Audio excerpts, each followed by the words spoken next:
This is an absolute disaster for the Philadelphia Phillies as Zack Wheeler lands on the injured list with an unclear timeline and really concerning outlook from here. I do want to reflect on how this is just about the worst case scenario for this Phillies team, how there's a strong case for Zack Wheeler being the most irreplaceable member of this entire roster, and reflect on the human decency of what is a legitimately very scary issue that the Phillies ace is dealing with here. There's still a lot that we do not know about the situation. Zack Wheeler on his way back to Philadelphia and is expected to go further rounds of further evaluation and establishing a rehab plan from here. But to dive into what we know for the time being before reflecting on how the Phillies can possibly continue plugging through from here, what we know right now is Dave Dombrowski speaking to the media following last night's game, saying that Zack Wheeler has been placed on the injured list with, quote, an upper extremity blood clot. Wheeler will undergo additional testing, currently without a timeline for return. And as has been made clear by several members of the Phillies roster and Rob Thomson himself, this is not an issue where it's a sore hamstring or a bruised foot or something like this. This has real life repercussions, and it is a great thing that the doctors were able to catch this. I also do not think it is coincidental, despite sort of the statement that was put out by the head athletic trainer. This has to be related to these shoulder issues that have been going on for quite some time with Zack Wheeler. Let's not forget that 3 starts ago, he had his start date pushed back 2 games to give him a little bit of extra time to rest. Over his past 3 starts, and really extending towards dating back to the All-Star break here, he has not looked like quite the dominant version of himself. Now, Zack Wheeler at 70% is still better than most pitchers in MLB baseball, and to his credit, he's battled through to this point. But between the velocity showing a dip, the control really looking like it was not there in his past start, despite the effect that he still managed to have on the game there, it was clear that something was up, and I'm happy that the doctors did find this here. Now, I will say, the more that I read into this situation, the worse that it does ultimately seem as far as an outlook for the Phillies and him potentially returning this year. We got this tweet from Jesse Moore, MD, who is one of the Twitter doctors that runs around and makes his case known here.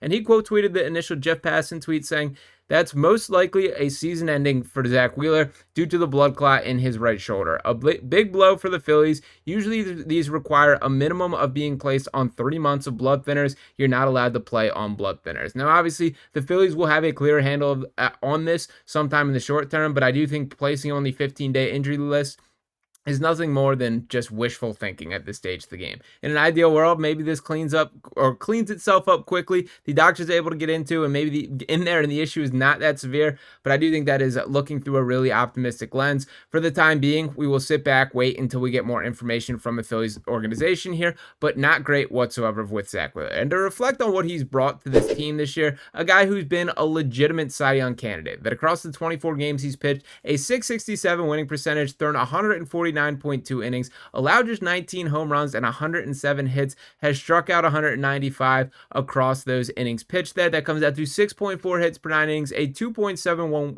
ERA, and a .935 whip. That at the time of this injury, he was second in NL Cy Young odds, really making his case for this. And this has been a dude who's been one of the better pitchers in baseball for the better part of the decade. Just to reflect on what he's brought to this Phillies team directly, the Phillies record in Zack Wheeler starts since he joined the team in 2020. They are 69-37 in games that he has pitched, which is playing at the pace of a 105-win team. The record when anyone else has started, 383-342, so on pace of an 86-win team. That is a massive gap, and these are not easy shoes that are to fill. Now, we've been pretty vocal on this channel that pitching has been a strength of this Phillies team, that they are better equipped to manage this than most teams. But at the same time, Zack Wheeler is Zack Wheeler, man. That this is the certified game 1 starter. This is your ace. This is the guy that you put on the bump whenever it is a big game and you need a win here. That has been who he has been throughout his career, and he's delivered in a Phillies uniform. Now, a couple other interesting points that I do think are interesting to bring up when projecting about moving forward. For starters, it's a huge bummer that this happened at this very moment because as of today,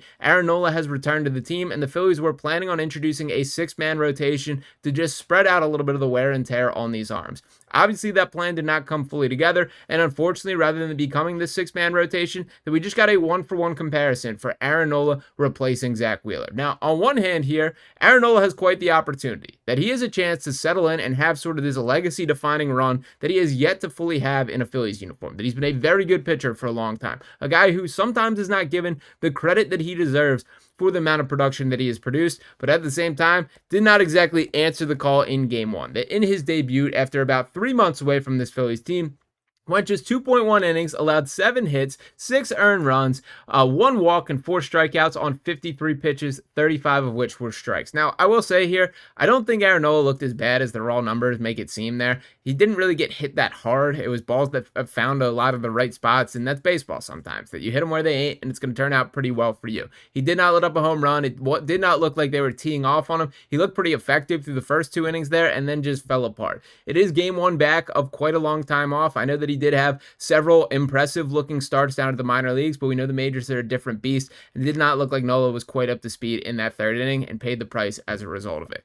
Also, what I think is worth noting here is this little blurb coming from Rob Thomson, that initially this coming from Scott Lauber, the initial report here, that he said, quote, in this bottom part here, I feel good about the depth that we have. If we have to go to a 6th starter, it could be Painter, it could be somebody else, and then basically said, we've all got to step up. And it follows this up, quote tweeting that saying, quote, so this morning, after an ominous sounding diagnosis with Wheeler set to undergo more tests on Monday in Philadelphia, manager Rob Thomson woke up early, even earlier than necessary for an 11:35 a.m. game at Nationals Park, and watched every pitch of Andrew Painter's start on Saturday night in AAA. Now, for what it's worth, he let up 2 earned runs, had one of his better outings in the recent stretch, but it's been a pretty concerning recent stretch for Andrew Painter. I think for most of the season, we've operated with it being a luxury of him potentially being added to this Phillies team. It may grow into a necessity, but for the time being, he does not look ready to answer the call. I have mixed feelings on whether it is the best pathway to just throw this kid to the fire, see if it will benefit him in the long run to get some MLB seasoning to try and rise to that challenge,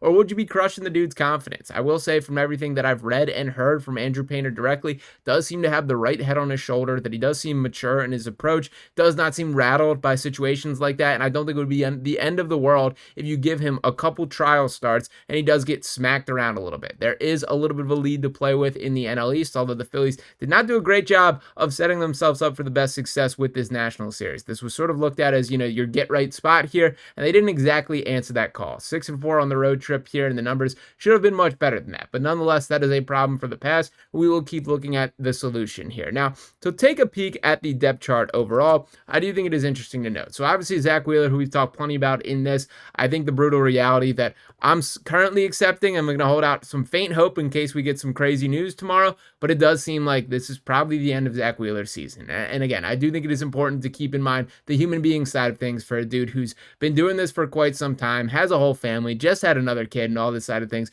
Blood clots are scary, and it is great that they were able to catch this. Now, to look down the rest of the roster here, Jesus Luzardo is a guy who's sort of been put on the back burner and has had his issues here. He's going to have to step up and be a legitimate pitcher on this Phillies team. This could be a spot where he is now in play for a potential playoff start if Zack Wheeler is unavailable moving forward. Christopher Sanchez, he has pitched like an ace all year, and now they're going to be calling on him to do exactly that for the foreseeable future. I believe that Christopher Sanchez is this guy. He's been doing it for long enough at this point, and it's been kind of cool to watch his trajectory put it together. That he's been a guy when he first got the call up to the major leagues through the Phillies and received that opportunity, he had the raw stuff that he could throw hard, had some intriguing pitches, and it's been cool year by year to see him just get more polished in his approach at the plate, the way that he attacks hitters, and the evidence is speaking for itself on what he has done. Christopher Sanchez, by all my accounts, should be viewed as the ace of this Phillies team for the time being in the remainder of the season, at least until Zack Wheeler does make his return, whenever that is.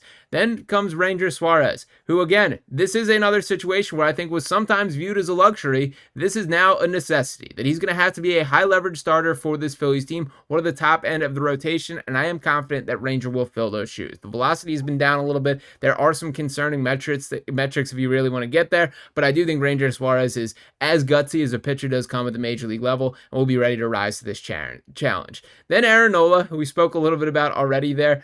We will see. I'm keeping open-minded. I'm not ready to make a decision or make ultimately give him a grade on one start here. We'll see how he settles in moving forward. And then Taijuan Walker, who's a guy who deserves credit for cleaning up his act. That we're now on a string of several successful starts that he has put to the table here. Certainly his best stretch of pitching that he's ever had in a Phillies uniform here. And I do hope this is here to stay. Until he gives you a reason that is not, you continue rolling with him. And that's especially the case after the current Zack Wheeler conversation. That if it had not been for Taijuan Taijuan Walker stepping up to the level that he has, we probably would have already been having this conversation about Aaron Nola replacing him in the rotation. Instead, they were having the concept of let's go 6 deep and give all these guys a little bit of less work on their arm. But nonetheless, they got to deal with the cards that are dealt, and it is a big one that was ultimately pulled away from them with Zack Wheeler here. This sucks from every single angle that you do cut it. And even a team like the Phillies, who's better equipped to survive this than most, he's one of the best pitchers in baseball, and you just lost him. There is no creating Zack Wheeler out of aggregate here. You can't piece together a Zack Wheeler out of multiple players